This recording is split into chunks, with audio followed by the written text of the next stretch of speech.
খাবারের বৈচিত্র্য আনার জন্য বিভিন্নভাবে বিভিন্ন মোটিভেশন দিয়ে কিন্তু খাবারকে উপস্থাপন করলেই সুন্দর লাগে, দেখার ভালো লাগে।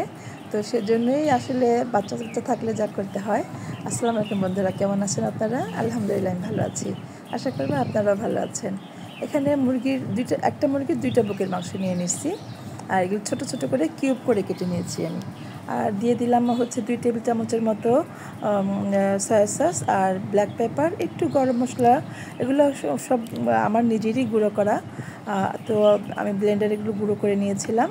আর এখানে 1 টেবিল চামচের মতো আদা রসুন বাটা দিয়ে দিলাম। এখন দিয়ে দিলাম 1/2 চামচ হলুদ গুঁড়ো, 1 চামচ মরিচ গুঁড়ো আর 1 চামচ ধনে গুঁড়ো। এটা দিয়ে আমি এটাকে মেখে নেব, ভালো করে ম্যারিনেট করে রেখে দেবো, অন্য কাজগুলো করব। আর আপনারা যারা বাসায় থাকেন তারা যদি একটু আগে ম্যারিনেট করে রাখেন, আমি বলবো মাংসের টেস্ট অনেক বেড়ে যায়, অনেক। এটা করে দেখবেন। আমার কাজের চাপ থাকে বরাবর, আপনাদের কাছে সেটা আমি শেয়ার করি, যার জন্য অতটা সময় আমি পাই না। আমি এটা যতক্ষণ রান্না করব ততক্ষণের মধ্যেই হয়তো ম্যারিনেট করে রাখলাম 10-20 মিনিট, বা বড় জোর আধা ঘন্টা সময়, 30 মিনিট সময় পাই। আর একটুখানি 1 টেবিল চামচ টমেটো সস দিয়ে মাখিয়ে নিলাম। সসগুলো সবই দিবেন, সস দিলে কিন্তু মাংসের টেস্ট বেড়ে যায়, ভালো লাগে। আর এখানে একটা ডিম নিলাম, একটু পরিমাণ মতো যতটুকু লাগে। ডিমের মধ্যে লবণ দিবেন, একটু ব্ল্যাক পেপার দিবেন, একটু সয়া সস দিবেন। এভাবে এটাকে মাখিয়ে নিব। একটু গরম মশলা, একটু ব্ল্যাক পেপার এটা আমি দেই, হ্যাঁ, যাতে অন্য কোনো খাবারের গন্ধটা যেন সুন্দর আসে।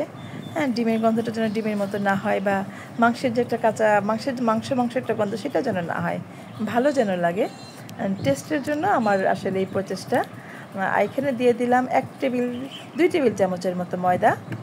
আমি চা চামচের 4 চামচ দিয়েছি, তো 2 চা চামচে হচ্ছে 1 টেবিল চামচ হয়। আমি 2 টেবিল চামচের মতো ময়দা দিলাম, আর দিয়ে দিলাম হচ্ছে 1 চামচের কম মরিচ গুঁড়ো। এটা আমি আসলে বেসনের মধ্যে ময়েসের মধ্যে দিই।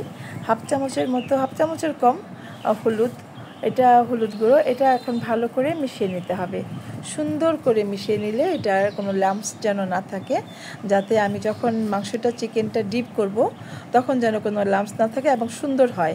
এদিকে কিন্তু খেয়াল রাখবেন অবশ্যই। আর এখানে আমি ব্রেড ক্রাম্বস করে রেখেছিলাম। আমি এটা করি যখনই আমার বাসায় কোনো ব্রেড থাকে, খাওয়া হয় না, বেশি করে ব্রেড ক্রাম্বস আমি করে রাখি। ব্রেড ক্রাম্বসটা আমার খুবই দরকার হয়। তো এখানে আমি সবগুলোই নিয়ে নিয়েছি, বড় একটা ট্রেতে নিয়ে নিয়েছি কাচের, যাতে আমার এটা স্টিক করব, তো লম্বা স্টিক, এটা ডিপ করতে সুবিধা হয়, সেজন্য নিলাম। আপনারা হচ্ছে যার যার সুবিধা মতো নেবেন। এটা প্রথমে আমার এটা স্টিকটা করে ভালো করে আমি করতে পারিনি, পিন করতে পারিনি, এখন পিন আপ করে দিলাম। আপনারা এটা যত্ন করে করবেন, সুন্দর করে করলে, চ্যাপটা করে করলে আপনার ভাজতে সুবিধা হবে এবং দ্রুত সিদ্ধ হয়ে যাবে। আমি চেষ্টা করতেছি পাতলা করে, চ্যাপটা করে, ডাবল পিন আপ করে দেওয়ার জন্য, যাতে এটা দ্রুত সিদ্ধ হয়ে যায়। এটা তো ভাজবো।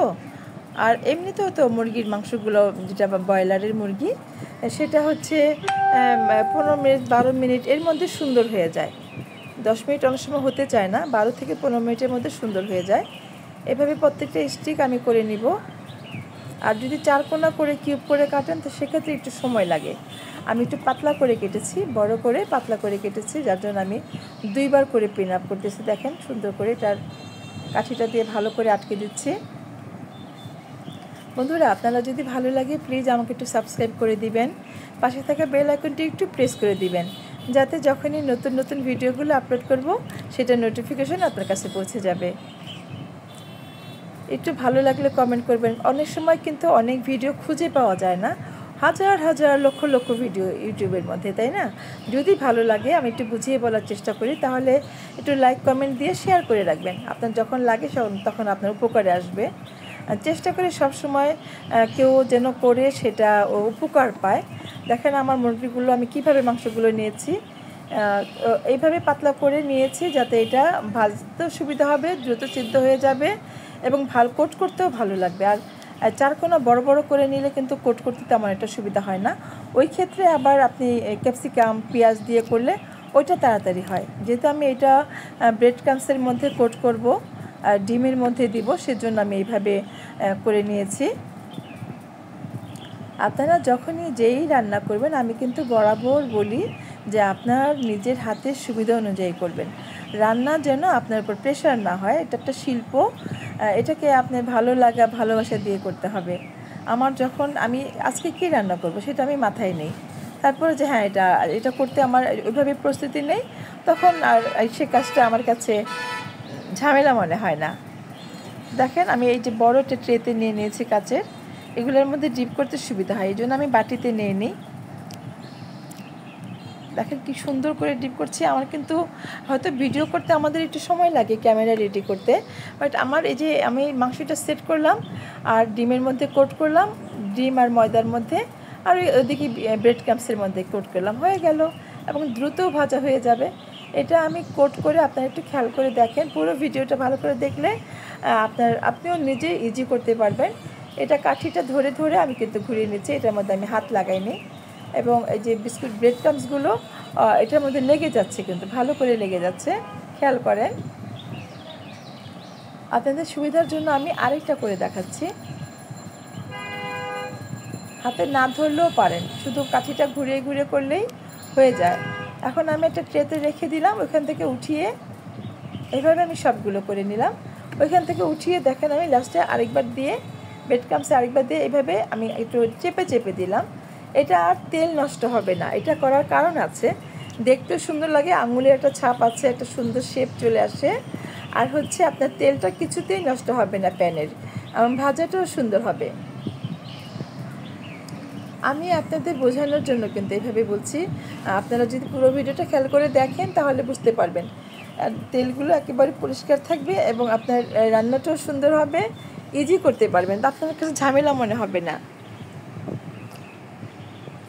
এটা দেখেন আমি কাঠি ধরে ধরে এটাকে ঘুরিয়ে দিয়েছি, কাঠিটা কিন্তু উঁচু, 1/2 ইঞ্চির মতো তেল দিয়েছে, তেল কিন্তু আমি অনেক বেশি করে দেইনি, আমি ডিপ করে ভাজবো না, এটাকে আমি ঘুরিয়ে ঘুরিয়ে দিচ্ছি। আর চুলার ফ্লেম কিন্তু অবশ্যই মনে রাখবেন আপনারা সবাই যারা দেখছেন বা যারা করতে চান, চুলার ফ্লেম কিন্তু হাই ফ্লেমে ভাজবেন, কখনো মিডিয়াম আঁচে ভাজবেন না, এতে করে তেলটা অ্যাবজর্ব করে নেবে আর রোলটা তেল চিটচিটে হয়ে যাবে, তখন খেতে আপনার ভালো লাগবে না।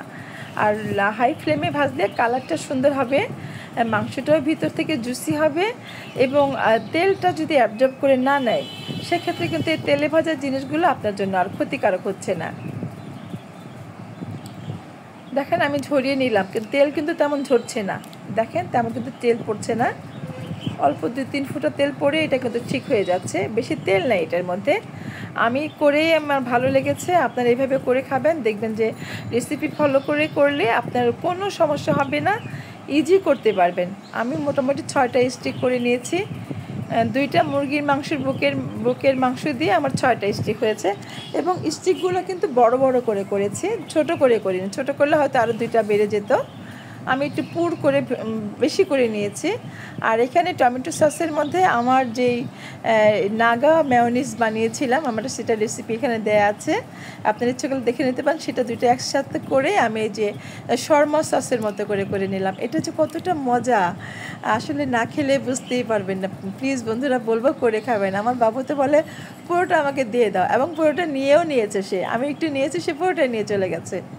এই যে বাচ্চারা খায় এটাই হচ্ছে শান্তি, হ্যাঁ এটার জন্যই করি, যে যার জন্য করব সেই জন্য একটু খেয়ে খুশি হয়, এই খুশিটা হচ্ছে আমি রান্না শেষে চাই, যে আমার রান্নাটা যেন সাকসেস হয়। তো আপনাদের যদি আপনারাও এইভাবে করে খাবেন, আমি আপনাদেরকে ফাইনাল লুকটা দেখিয়ে দিচ্ছি।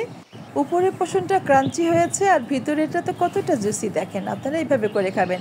বন্ধুরা যারা এতক্ষণ ভিডিওটি দেখলেন, আমার সাথে ছিলেন, সবাইকে অনেক অনেক ধন্যবাদ আর ভালোবাসা দিচ্ছি আমার পাশে থাকার জন্য, আমাকে সময় দেওয়ার জন্য। তো দেখা হবে নতুন কোনো রেসিপি নিয়ে, সেই পর্যন্ত আপনারা সবাই ভালো থাকেন, আল্লাহ হাফিজ।